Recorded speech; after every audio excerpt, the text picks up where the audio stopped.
Hi, it's Ileana. So today we're going to cover the secret space programs on Mars, Black Ops disclosure, extraterrestrial existence, and underground bases.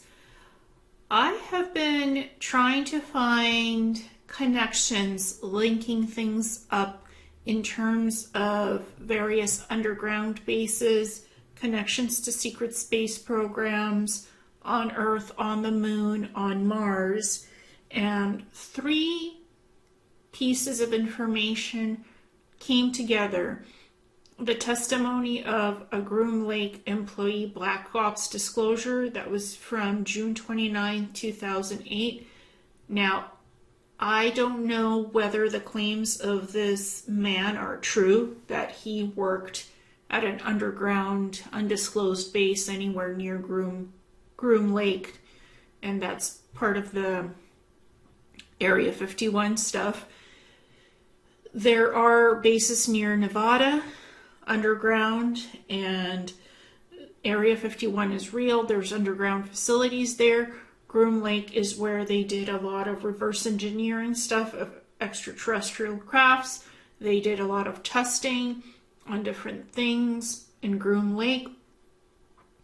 So whether this employee worked there or not, that is harder to verify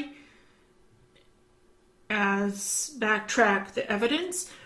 But the information that was disclosed in a video that I had posted of this person talking, that information to me reads as 92% truth and accurate, and there's something 8% about the person themselves questionable where they worked. What I'm getting is they did work on top secret classified Black Ops projects. Whether they had actually been in an underground base location near Groom Lake, that's the questionable stuff. But the information is valid to 92% of what I'm picking up with my ability, and it matches with my own testimony and Penny Bradley's, what we've been disclosing since 2016. It also matches with some of my remote viewing that I did on the Moon and Jupiter as well. Some collaboration points match about the recent remote viewing of the secret space programs by Farsight Institute, Courtney Brown, and his remote viewing team.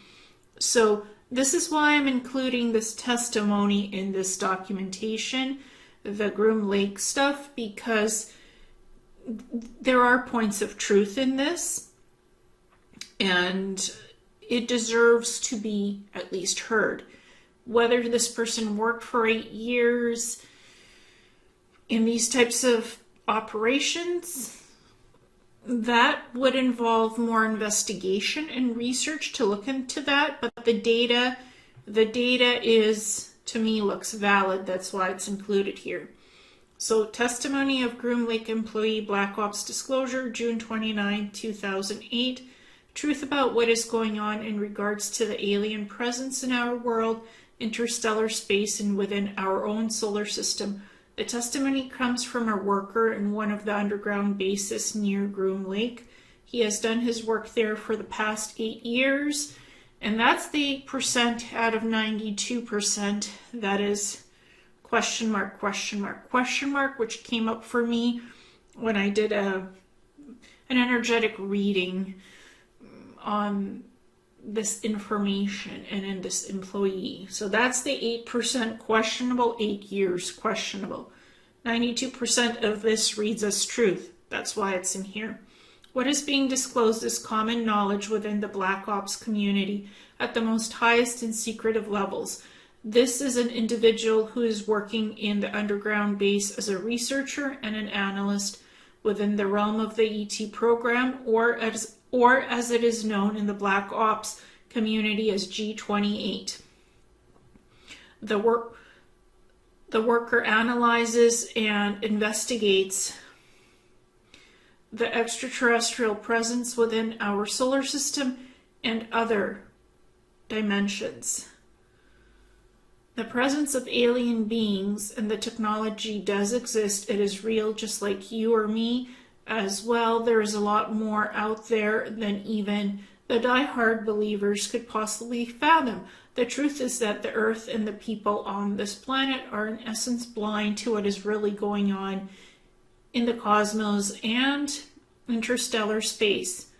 What people call aliens, we call IBs, or in layman's terms, interdimensional beings. We found out and have known about these beings since the early 1970s, as well in the simplest terms described. There are other dimensions and planes that exist, thereby laying on top of each other, being stacked as if you had a blanket with another blanket stacked on top of it, then another blanket stacked on top of it. To explain this so you can understand, you can imagine the Earth and our reality as a thin blanket, and all these other higher dimensions are the blankets laying directly on top of ours. However, we can only see our own blanket. Now, the alien beings, or the ships that we have seen in videos, and many people have captured over the years, are in fact what we call jumpers, in that they exist in their relative dimensions but have in fact jumped into ours. Quantum physics, quantum relativity, complex quantum space-time continuum at its highest forms of evolution. That's why they can jump. Jump ships can go from one dimension into another dimension as long as the frequencies of dimensions are somewhat compatible to do these time dilation jumps. We have discovered that most of the time we are unable to see them as they are at a wavelength which is different to our own, as our senses, including the eyes and ears, cannot detect this change in wavelength. From that, they vibrate at this. So this change in wavelength form that they vibrate at this, it makes them seem like they are cloaked from our view. And that's quantum dilation, time jumping, time leaping from one dimensional point to the other. Think of the Rosen bridge, like Einstein's theory, except way more advanced quantum physics. Jumping times, jumping time dilation, quantum mechanics, quantum singularity, expansion, expression, and literally using wormholes, different wormholes, black holes, white holes, mixing those together, creating portals, stability, jumping different densities, dimensions from point A to point B, in anti-gravity craft that can be created from energy or 3D printed all in one go. And because they're not using rocketry, they're not using fuel, they're using anti-gravity craft to do this. That's why it's possible. It's in like a warp bubble protecting them, shielding them from radiation, shielding them from anything that can hit them in space. So this is how it's possible. From the information that the worker has gathered and been briefed on, every planet, star, and galaxy within our own plane and universe, as we see it, exists also in these other dimensions. We have detected that we know of, and the worker had been briefed, that at least 4 other dimensions do exist according to their research. Every planet that we know of and every galaxy does exist in other dimensions, as per what we have studies so far.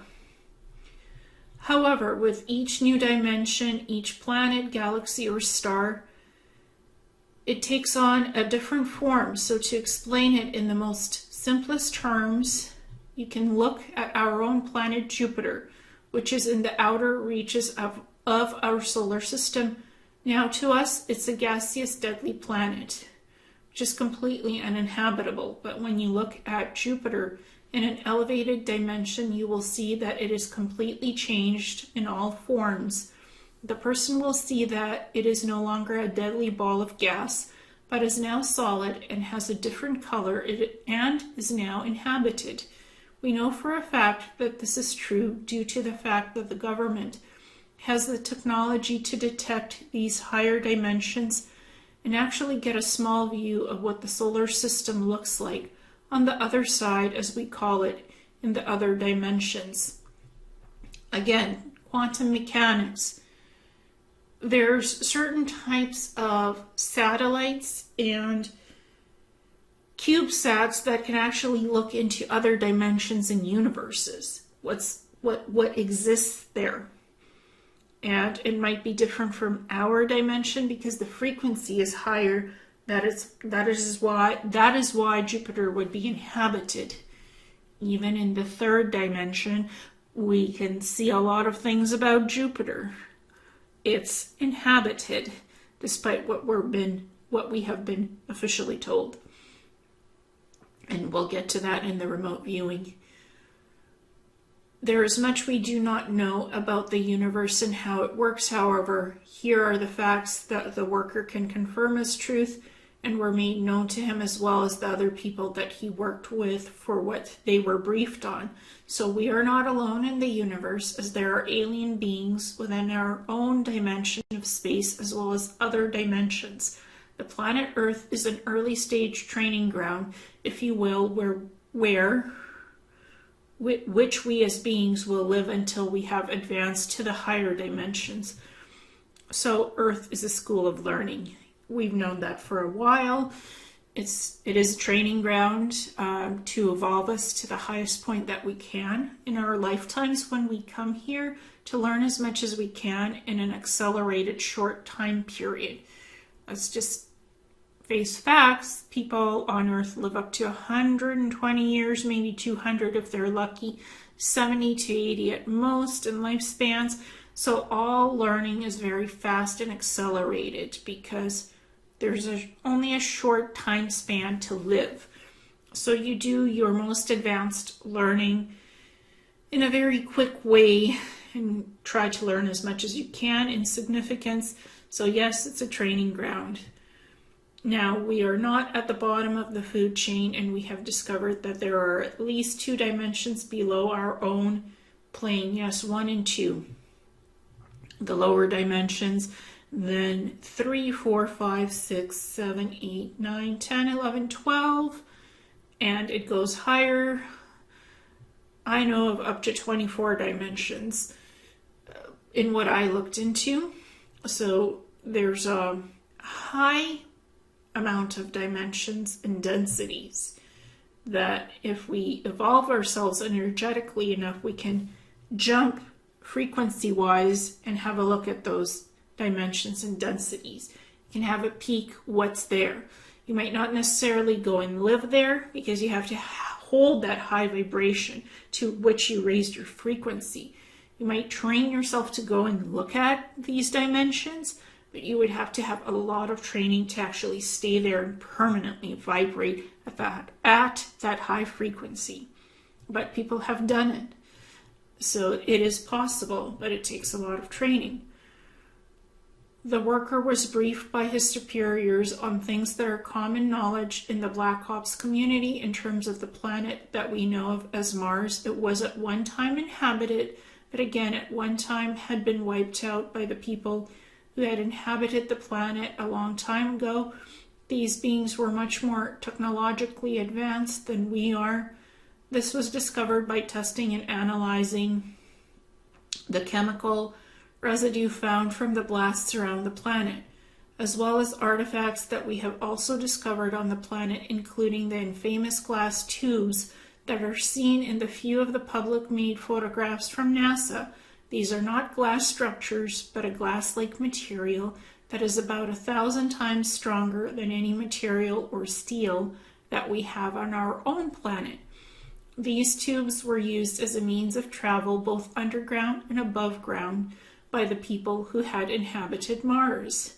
It is thought from our research that there is still an ET presence inhabiting Mars, and this is as far as the worker was briefed on this topic. The worker had revealed in what is a fact and what he was briefed on, and that many other people who are involved with the Black Ops community have been briefed on, which is that our own moon, which does in fact have alien bases on it and has bases from our own government. These things have been known since the 1980s to us. There is an ET presence which is primarily located on the dark side of the moon. SSP secret space programs are also bases located on the dark side of the moon. Many bases, human-run bases. The Apollo program was in all actuality a reconnaissance mission so we could research what was exactly there and who. You will notice that many of the photos from the Apollo missions have airbrushed out buildings and bases, and this is the truth of the matter. About half of the video that you will see, which was documented from the Apollo missions, was in fact shot here on Earth at Area 51. Area 51 has a lot of blast sites where certain types of planes and spy planes and crafts were decommissioned and destroyed. So there's like what looks like impact craters because of that. Huge blast sites. It's not just a testing ground, it's also a place where things are decommissioned and buried. Once they're done with the craft and they've built something better, they just put it underground and bury it. In fact, if you look at satellite imagery, you can actually see what is left of a crater field, which was created at Area 51 that was used in the filming. The truth is that most of the footage from the moon was simply cluttered with bases, as well as with alien buildings, and from what one astronaut said was a constant presence of alien vehicles flying over the surface, thereby cluttering up the footage. So the American people were shown what could be revealed to them, and the rest of the footage was recreated here on Earth that the powers that be could not show to the public. From what we know, the dark side of the moon is where most of the alien presence is located. It's a more primitive alien race from what we can see, and our research tells us not as advanced from what you would see with the more evolved alien beings on the higher dimensions, but still thousands, if not millions of years ahead of us.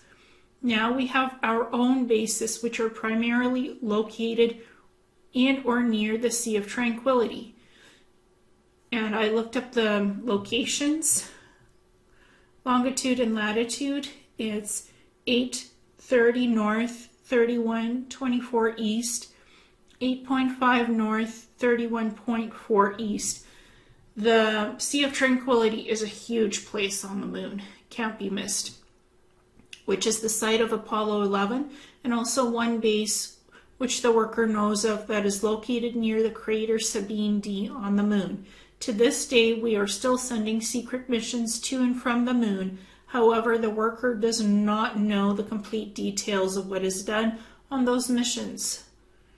The Sea of Tranquility is the Mare Tranquillatus, which is a lunar mare that sits within the Tranquillatus Basin on the moon. It's huge location, huge. There's a lot of bases on the moon. There's mining on the moon, there's SSP operations in those bases, research facilities underground, domed bases that are electromagnetically protected on the surface and underground. Same with Mars. Secret space programs, US, American secret space programs in other countries, on the moon, on Mars. So that testimony was from 2008. That is a while ago. We know a lot more now, but it's still valid and relevant testimony. Whether this guy was working as an analyst and a researcher for 8 years in Groom's Lake, near Groom's Lake in an underground base facility, maybe yes, maybe no. Needs more research, needs more investigation, validation. But it rings a bell of truth for the information for me of 92% accuracy. The other 8% about the individual and his work claims, where he worked, That is the questionable part, but again, the information is valid, hence it is included here in this documentation because it coincides with similar information I've been disclosing from my own testimony about SSP involvement, as well as Penny Bradley. So you cannot discount that. And these are the observations that I have and that Penny has that just jive with our testimonies and jive with the testimony of this supposed employee of Groom Lake from 2008. So here are the observations. The Moon and Mars have Earth bases that are run by SSP, secret space program factions with military and corporation assets. Extraterrestrials have bases both on the Moon and Mars. The Moon is a huge laboratory with bases inside it and 4 planetary world engines to move it around. There are tons of underground dumb spaces with elevator shafts leading deep underground that are connected to rooms and cities under the surface of mountains both on Earth and on other planets. These bases are like large ant hives with different facilities that may communicate with each other in coordinated projects. They are groups working in various programs and either work on individual projects or in joint operations at underground site locations that could be secret space program related work or military industrial complex. Not the same thing, actually. So it could be either secret space program related work or military industrial complex. Similar style groups, but I don't lump them in together. I count them as separate because they are different agendas. Similar ideas, but still different agendas. Jupiter and other planets like Venus, Saturn, and Neptune have higher dimensional levels of layers where intelligent extraterrestrials live. Jupiter has sky tower dome cities with thousands of beings living there. Not all of the moon landings were faked, and NASA really did go to the moon through the Apollo surveillance missions. NASA had selectively showed the public what they were allowed to in various pre-recorded videos because there were too many ETs for them to censor out from the videos. Currently, we really do still go to the moon. We really do still go to the moon. Just not by rocket ships. It is done with anti-gravity crafts that can travel quickly in a matter of hours from one planet to the other in a local star system. There are several cloaked space stations parked between the orbits of the Earth, Moon, and Mars that have artificial gravity. They are more advanced than the International Space Station, which is slated to be decommissioned within the next couple of years. That's another reality that this employee worker didn't mention, but Penny and I have mentioned consistently in our previous testimonies. To the current day, our testimonies have not changed. It's remained consistent. There are multiple DUMS facilities located in the Nevada desert doing massive research that is deeply classified, and people are killed for discussing it. As well, there are several more DUMS under Alaska, 4 of them that do spying reconnaissance work on other nations and are involved in reverse engineering programs of advanced anti-gravity crafts, aka UFOs. Every planet and most moons in the solar system are populated. Most have Terran posts or full colonies. And this information, observations by Penny Bradley, by me, so we've been consistently discussing this information since 2016. Wow, that's almost 10 years. Time goes by pretty quickly, but this stuff is all coming out now. And it is also consistent with the remote viewing that was recently released on September 17th, 2023 by Farsight Institute Courtney Brown and his remote viewing team, which we will look at in a few minutes. But first, we're going to look at some of the remote viewing that I had done of the interior of the moon and the Jupiter sky cities. Now, this remote viewing was done in 2022. Two remote viewing sessions had been done, one where the interior of the moon was explored, where 4 planetary world engines were discovered, with underground domed bases and research facilities within the interior of the moon, which is hollowed out. Inside the interior of the moon, there are many levels with moving platforms that travel up the various levels to reach the world engines and transfer beings or supplies to the various domed bases and research facilities. So this is what this remote viewing looks like from 2022 of the interior of the moon. Many domed bases, floating platforms, even domed bases on moving platforms, and 4 sets of world engines inside the moon. So the moon can be moved, and there's all kinds of transportational stations. Something that looks like a huge elevator shaft with moving layers, with moving quadrants, with various subway type compartments that move and platform stations that move. So this was from 2022. Wow, almost 2 years ago. And the engines look different. The top ones are circular, the bottom ones are triangular and then circular. A lot of energy is emitted. This is just a snapshot of that remote viewing. The full remote viewing is in one of my SSB Experiencer books.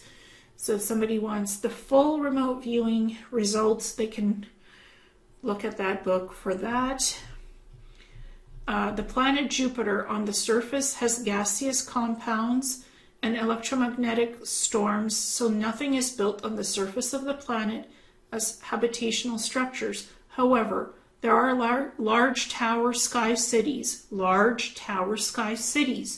which are anchored by the towers on the surface, reaching high beyond the clouds of the surface level of Jupiter, where humanoid-looking extraterrestrials live in the sky city towers. As well, there are military-style crafts that have the double function of bases which protect the sky cities on Jupiter. They move around and monitor the security of the sky cities so that nothing penetrates the cloaking of the sky city shields to avoid detection and discovery by satellites or telescopes. And this is what the remote viewing of Jupiter looks like. The planet Jupiter remote viewing facilities, huge sky city towers with many levels. There's also these towers that emit energetic frequencies that do the cloaking of the sky cities, and also floating military bases that work with quantum communications, connect with these power source towers that provides the energy for powering all of these cities through. There's also quantum teleportation and energy exchange protecting these cities and these floating military bases. So there's life on Jupiter, just not at the bottom on the surface of Jupiter. It's up high above the surface where these sky cities are protected from the gaseous compounds and the radiation and the electromagnetic storms produced on Jupiter.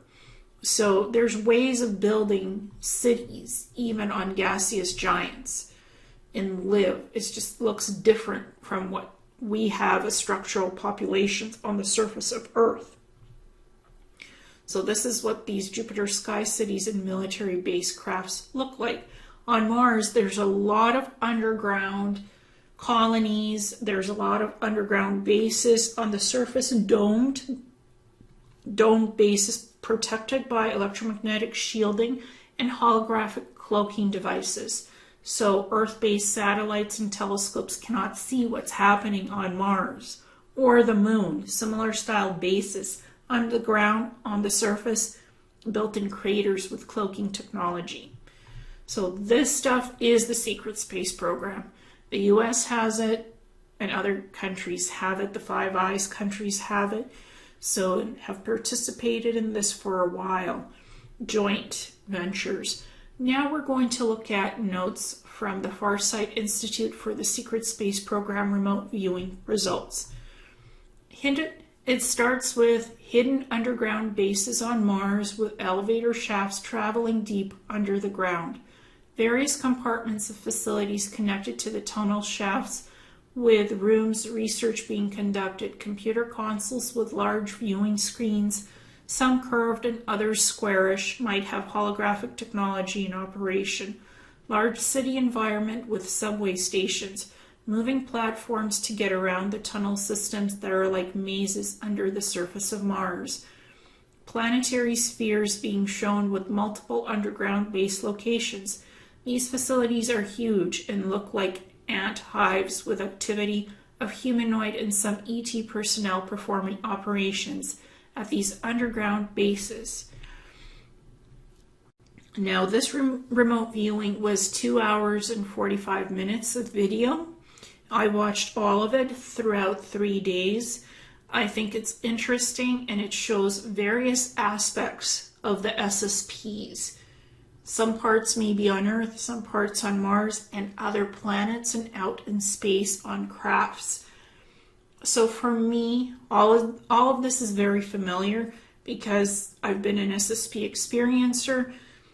I was in the SSP. I've been on crafts. So watching this is a review for me. I think Dr. Brown's team did an interesting job, and this is kind of like a good intro to what the SSPs are.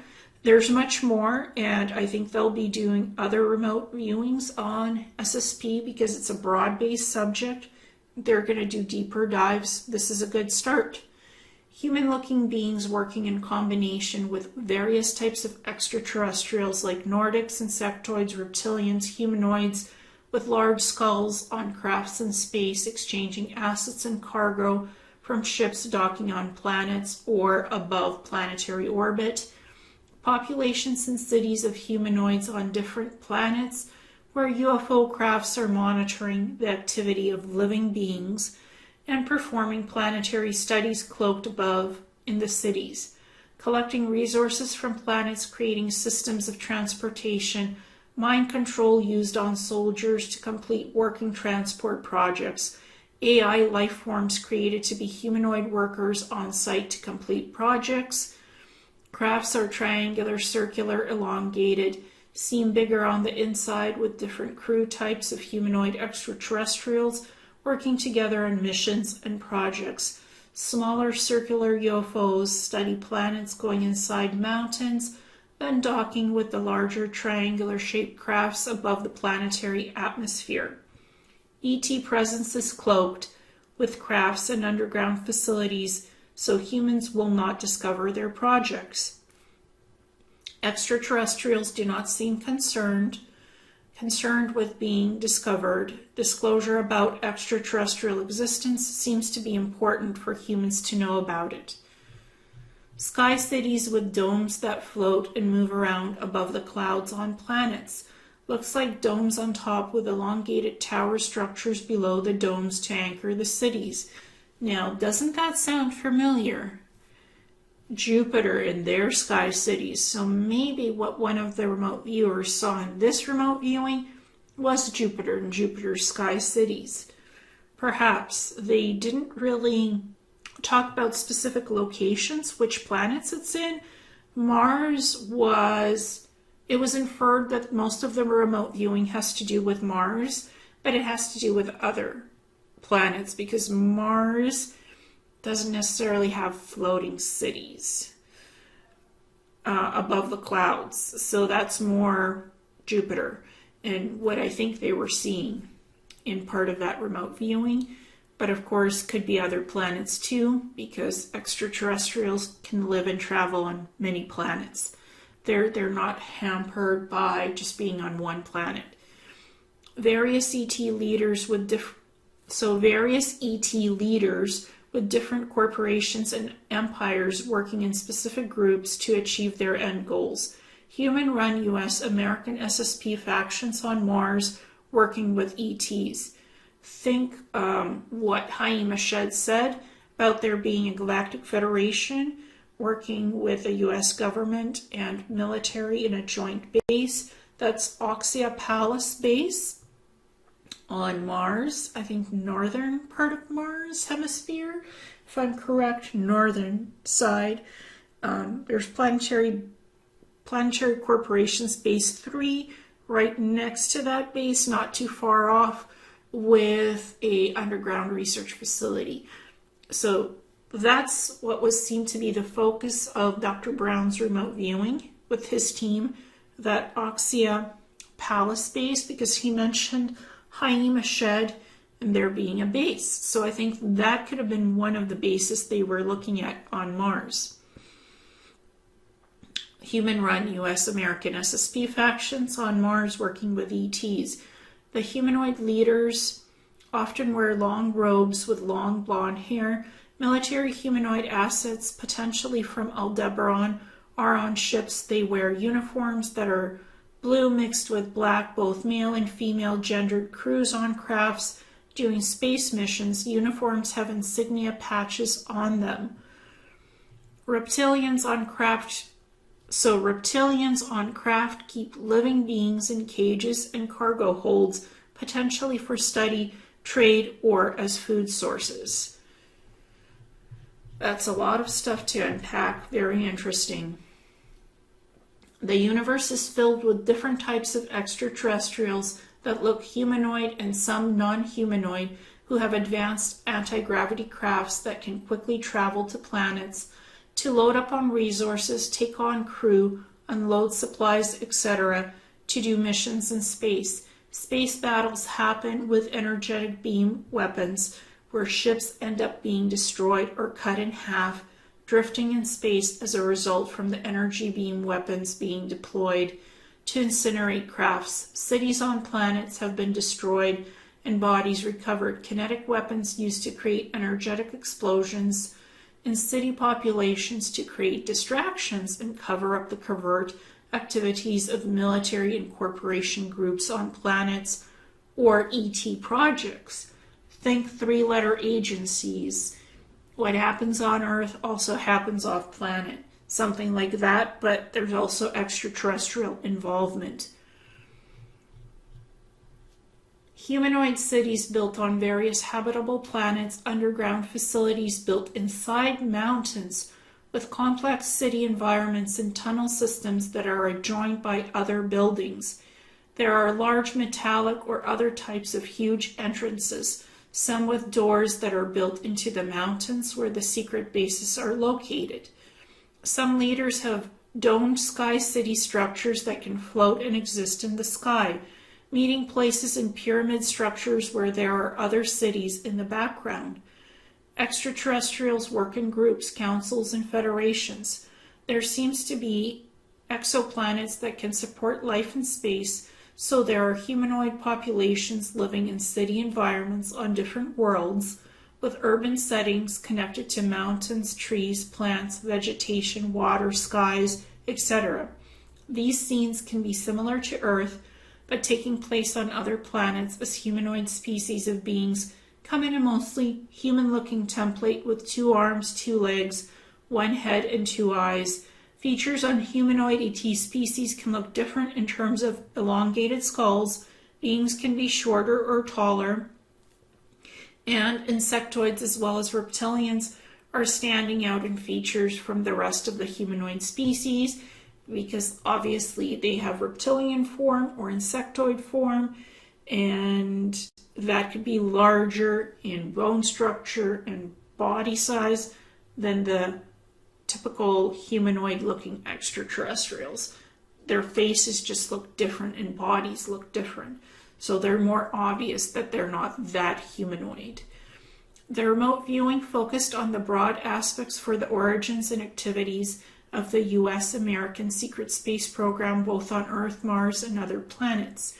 It seems that the military-industrial complex has dumb bases in various parts on Earth that are interconnected by complex structures and various groups of facilities that are interjoined by underground transportation systems running trains, subways, and railway platforms. Similar style setups have been replicated for off-world underground SSP bases on Mars, Moon, etc. And here's my observations and what I've surmised about how the whole SSP stuff started. The origins of the SSP secret space programs started on Earth approximately when Mussolini had received a crashed UFO in Italy during 1933. It was passed on to the Vatican to study in Italian military. The US had its own various crash sites of UFO crafts during the 1930s, 40s onwards, like the Roswell, New Mexico crash site with gray reptilian bodies recovered with 3 UFOs for study. Then Germany under Hitler had a UFO reverse engineering program where reptilians had given them UFO crafts to experiment on. The US with spy agents had intercepted the knowledge of the program and sent in spies to retrieve the technology for furthering their own programs for building anti-gravity crafts. The Vril and Thule societies in Germany had received psychic messages through Maria Orsic from humanoid-looking beings from Aldebaran, giving them schematics of anti-gravity craft that Hitler seized, building several rounder-shaped saucers, but not in time to complete a fleet to win World War II. So the remaining builders retreated to Antarctica to build out a base and continue to reverse engineer better crafts. German scientists like Werner von Braun and others were repatriated to the United States through Project Paperclip to work on UFO reverse engineering projects and to work for NASA. And Project High Jump was led by Admiral Byrd to investigate what the Germans were building in Antarctica, where he encountered flying saucers. This is where he encountered flying saucers that almost destroyed his fleet of warships. So they came back home, and this was kept quiet for the most part. Russia had also signed agreements with reptilians and greys to have their own reverse engineering crafts along with China. The US, Canada, Australia, UK, and New Zealand are called the Five Eyes countries and work together on joint reverse engineering projects of UFOs, intelligent AI systems, and other technologies derived from anti-gravity to build cloaked space stations, domed bases that are protected by electromagnetic shielding on Mars, Moon, anti-gravity craft fleets run by Solar Warden, Space Force, etc. Also, some three-letter agencies have access to spacecraft and space fleets and often do look into these types of joint projects, operations, and weigh in. Then there are military corporation style US SSP factions like Lunar Space Operations and planetary corporations that acclimate SSP assets to operate in space, both civilians and military in space, as well as study the different types of extraterrestrials and participate in joint missions with non-human based life forms. So those are my observations. So those are the observations I have about SSP programs, UFO reverse engineering projects, and what I wanted to include as a bit of a history to the premise of the SSP, because I think that's good information to have as a background resource describing this stuff. And this is what some of these space stations look like. These are the elementary ones, Werner von Braun style, with anti-gravity, that were built in the 1950s, which started the US-American SSP infrastructure in space, then building bases on the Moon and Mars, underground lunar bases, then Mars dome bases with electromagnetic shielding on the surface and underground, with huge tunnel systems and buildings and infrastructures. The SSP seems to have colors of blue, a lot of blue goes on. So in SSP assets wear jumpsuits that are blue and smart suits that are blue, gray, white, silver. That seems to be prevalent in the SSP bases, underground and surface bases and craters. They wear smart suits that protect them from radiation, from laser phaser fire or bullet projectiles. It also monitors your life force frequency, your health, supplements your nutrients, allows to levitate with some anti-gravity propulsion. That's even on smart suits, so it's advanced stuff.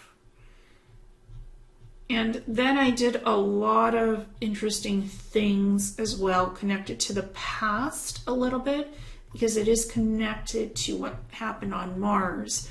So I'm going to read this too. Chronicles of Galactic History in regards to Mars, Maldek, and Tiamat. As ancient history chronicles, a portion of humanity came originally from Mars, at least over 75,000 years ago, through genetic hybridization in order to create a more capable human.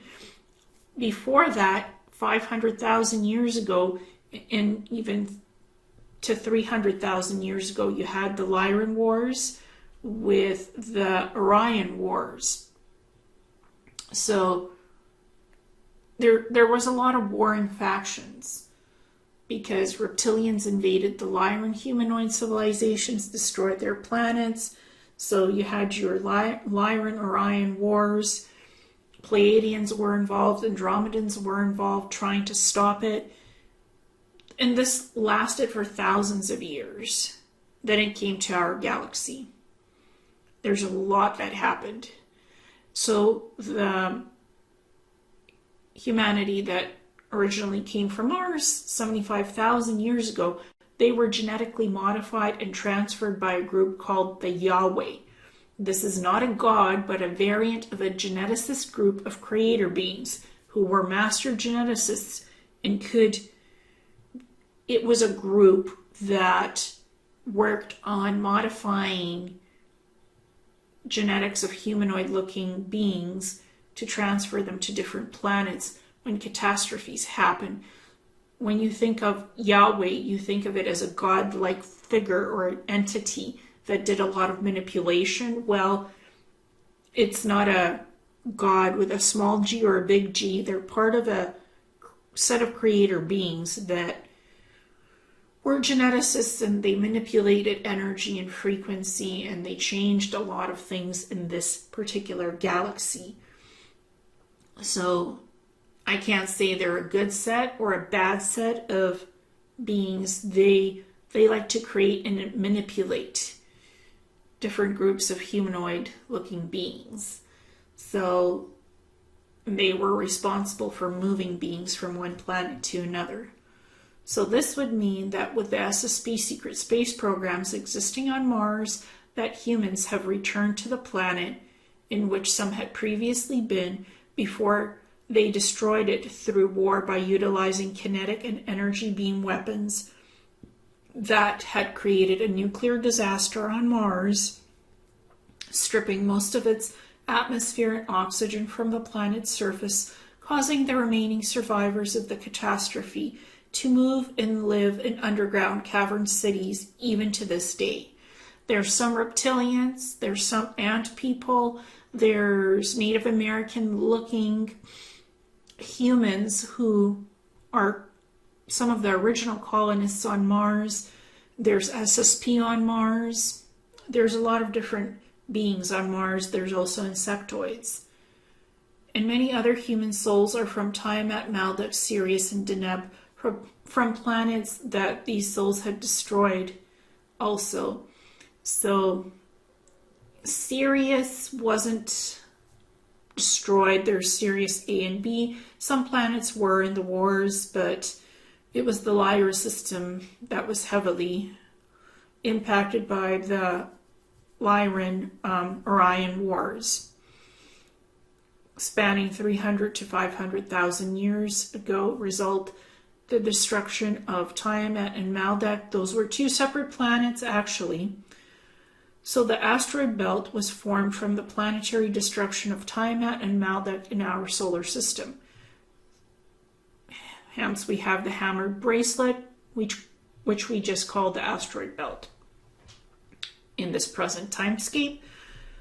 So the warlike nature of some and the elitism seem to go on and on. It is connected to individual will and choice whether to be fully connected to the universe or to have separation and not remember anything of what had happened in ancient galactic history.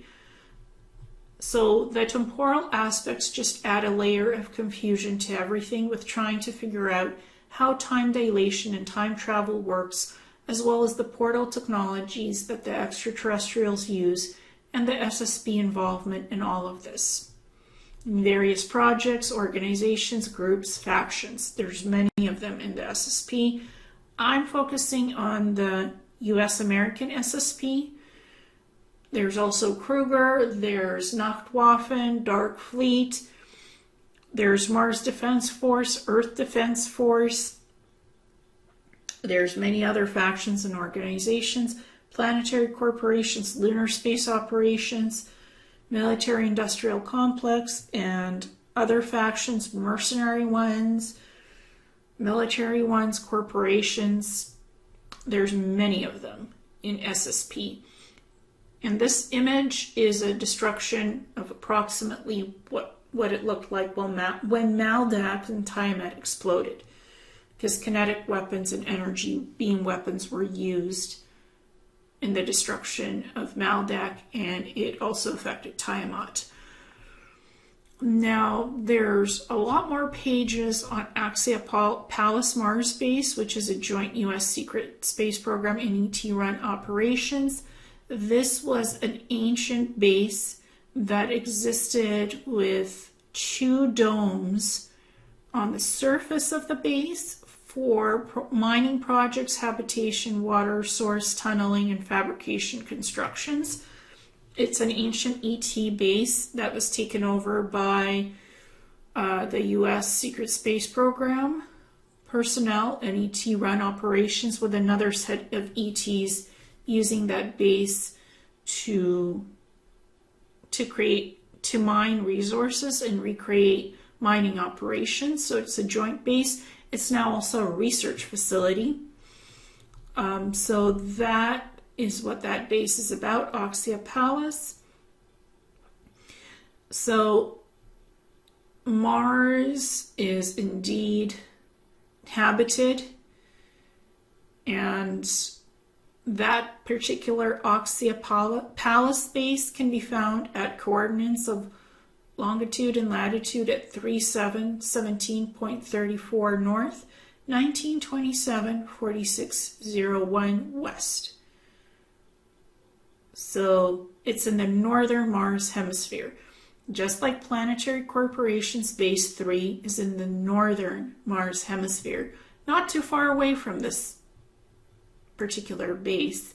And this Oxia Palus base is airbrushed out on any maps. So you can't really find it, but you can through some maps that were earlier done in 2000 by GPL. We're going to look at these maps.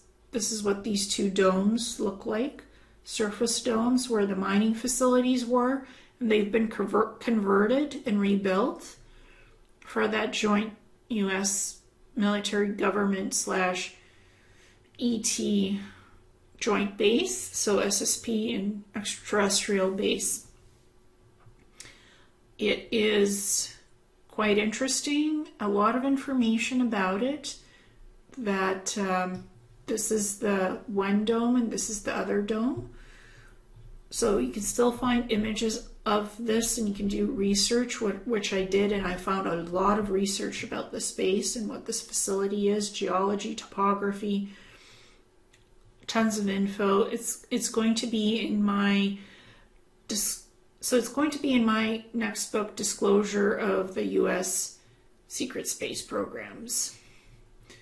And I did Mars mapping, Planetary Corporation Base 3, longitude, latitude, Tharsis Montes Underground Research Facility, next to it underground, and here you have Oxia Palus base. So I did mapping of 4 quadrants, quadrant 1, 2, 3, 4, in the locations of all these bases combined together, like where they are in geographical sense to each other. Like, where are these 3 locations? And I had been in Planetary Corporations Base 3. I actually worked Planetary Corp Base 3. It's an underground base. So never been in the underground research facility at Tharsis Montes, but I know it's there. It's part of the holographic database information with maps of where the bases are, and also from my own memory recalls where I had served on which Planetary Corp bases. So I had mapped all of this out, and there's more extensive mapping of locations in my other SSP book. But it talks about what Oxia Palus is made out of. It's interesting material. So thickness is different, walls are different, it's domed. Yeah, a lot of information that will be in the book, which I'm still working on because trying to gather a lot of information connected to the SSP stuff and how it's all interconnected. But I wanted to share a little bit of that and what the research links up to and how concerning secret space programs on Mars, black ops disclosure, extraterrestrial existence, and underground bases, because all of this is interconnected. So thank you so much, and I highly recommend going and watching the Farsight Institute Secret Space Programs remote viewing. That video is 2 hours and 45 minutes. And it will be interesting what Dr. Brown, Courtney Brown, will do in the next remote viewing of the SSP stuff. I would highly recommend for them to have a look at lunar space operations on the moon and Planetary Corporation's basis on Mars, because those are 2 of the biggest SSP factions and groups that are the US American SSP. Run SSP from the US SSP. Those are the origins. So highly recommend for the next remote viewing project, if they want to expand the US SSP, what's currently going on in these bases, to have a look at lunar space operations, moon bases, and Planetary Corporations Mars bases. There's 11 Planetary Corp bases that I know of that I was on, like personally from my own experience and testimony, plus 2 weapons facilities on Mars, and several of the lunar space operations bases on the moon, plus Dart Fleet bases that I had been on the moon. So this has been interesting. A lot of interconnections of information and disclosure, and more to come.